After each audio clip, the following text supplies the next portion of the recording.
You're watching News 4 at 4. The death of Tyre Nichols at the hands of black police officers brings to mind another tragedy.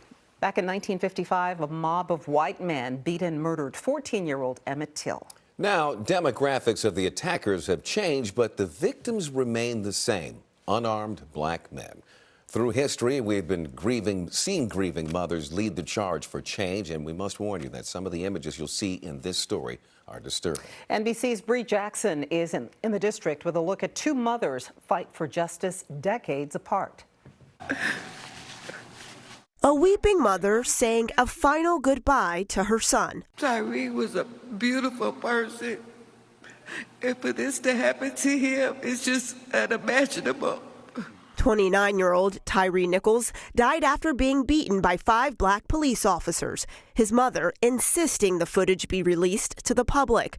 The brutality of the attack sparking protests demanding justice for Tyre. This is the most recent name added to the scroll of so many black bodies that have been taken from our community.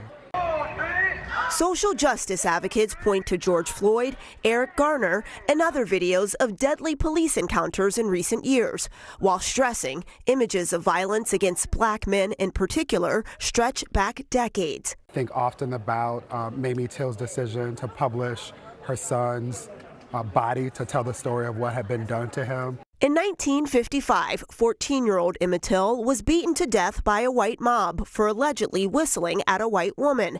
His mother held an open casket funeral so the world could witness the atrocity. People were really able to see what had happened to a youngster simply because of hate and race discrimination. The photo shocked the world, galvanized the civil rights movement, and is now seared in history. Just a powerful statement.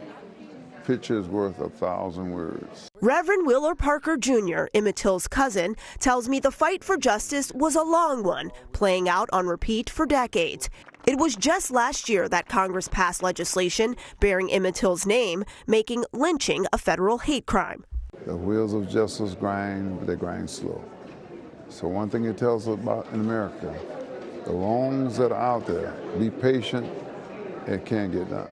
Nearly 70 years after Emmett Till's death, America is still grappling with injustices. Tyre's killing is igniting calls for change in the form of police reform. We need to get that bill passed. Another grieving mother praying some greater good comes from her loss.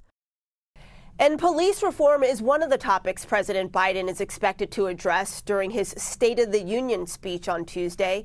The parents of Tyre Nichols were invited and plan to attend.